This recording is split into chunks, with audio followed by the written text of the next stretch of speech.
महाराज राजा बड़े खुश दिखाई दे रहे हो, क्या बात है? हिमाचल कहने लगे, देवर्षि नारद, हमारे घर में एक बिटिया ने जन्म लिया है और उस बिटिया के भाग्य के बारे में भी ये बताते हैं, कैसा भाग्य है और किसके साथ में उसकी शादी हो गई। देवर्षि नारद कहने बुला बिटिया को। जैसे बुलाया है और जो देखा है बिटिया का भाग्य रेखा को, कहने लगे देवर्षि नारद, राजन तुम्हारे भाग्य खुल गए, ये बिटिया नहीं है। अरे कौन है? भवानी है। अच्छा।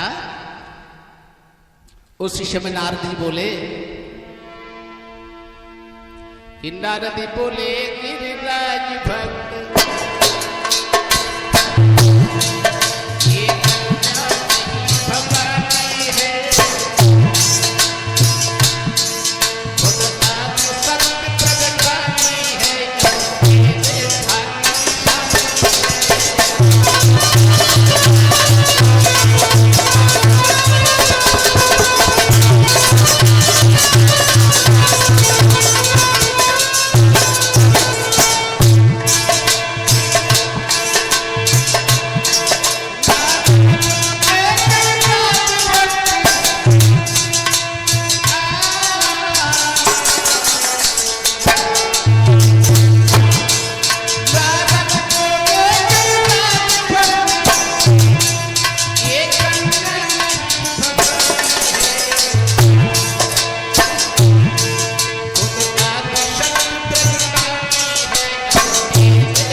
राजन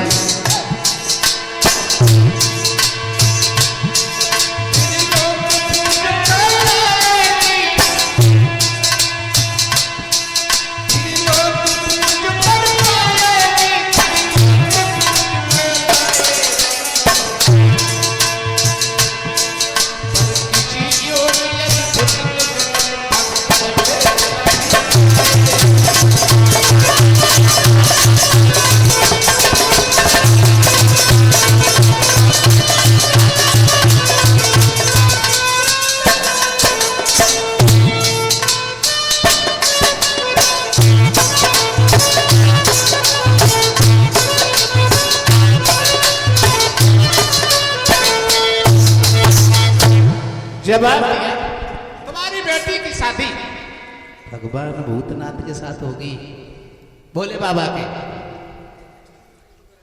कहने लगे हिमाचल, भोले बाबा हमारे घर में दूल्हा बन के आएंगे तो हमारे सारे खानदान का जीवन सुधर जाएगा। है? मेरे घर में भोले बाबा दूल्हा बन के आएंगे, बहुत अच्छी बात। सुखदेव जी कहने लगे, हे राजन परीक्षित, आज देवर्षि नारद ने कहा हम चलेंगे। अच्छा चलोगे? कहने लगे हिमाचल और कुछ दिन रुक लो, उसकी बात चले जाना। जवाब दिया, हम नहीं ठहरेंगे, क्योंकि हमें तो चलना ही है। साधु हमेशा चलता रहता है, पानी चलती धारा कभी रुकती है? एक जगह का ठहरा हुआ साधु गंदा हो जाएगा, है? एक जगह का पानी ठहरा हुआ गंदा हो जाता है। और हम तो भ्रमण करने वाले जरा भी देर कहीं रुक भी नहीं सकते। अरे मैंने देखा है और चल दिए, काफी दिन हो गए, हमें पता लगा था कि चलो तुम्हारे घर होते चले, घूमते हुए आए। अरे नई सूचना मिल गई, सने सने वक्त गुजरता चला गया बाबा जी। है?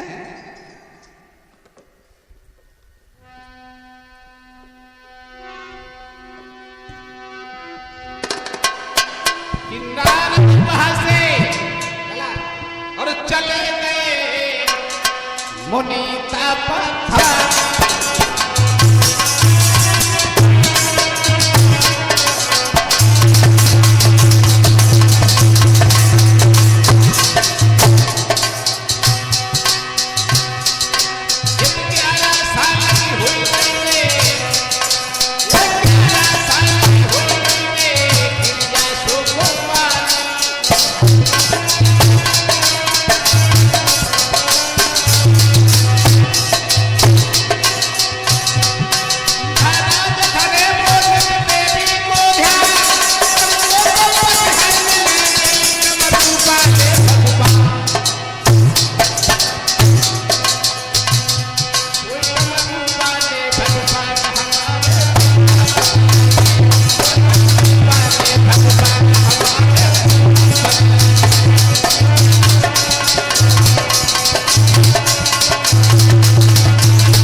खुद ध्यान करने लगी भोले बाबा का, हमारी शादी होगी भोले बाबा की। उसी समय कहने लगे हैं महाराज हिमांचल अपनी पत्नी मैना से, मैना हाँ तुम ऐसा करो घर में लाड़ ना लड़ाओ बिटिया को, अरे बिटिया को कुछ देना है, कुछ दे लिखी है, इसे तप करने के लिए भेज दो। आज गिरजा को क्या किया, तप करने के लिए भेज दिया। जब सियानी हो गई ना, तप करने के लिए चली गई है गिरजा और बैठ गई है भजन करने लगी वही।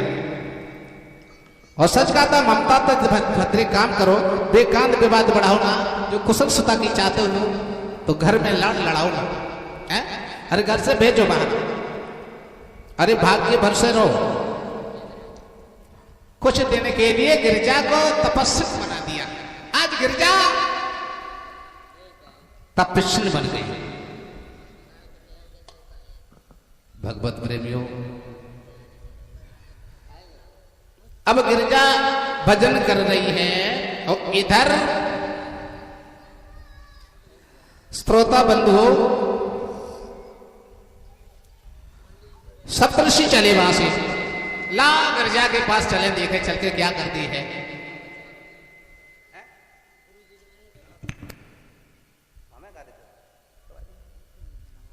भगवत प्रेमियों, उसी समय सप्तऋषि वहां से चले और गिरजा जी के पास पहुंचे और पहुंच गए, कहने लगे श्रद्धा से गिरजा को प्रणाम किया और यहां वहां की बात करके चर्चा दूसरी छेड़ दी और कहने लगे अरे भाई गिरजा, हाँ किसका भजन करती हो?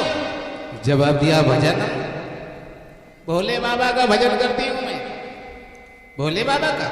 हाँ, तब तक दूसरे ऋषि कहने लगे पागल हो गई हो, ये मड़ गांधे शीशा पर क्यों खो रही हो?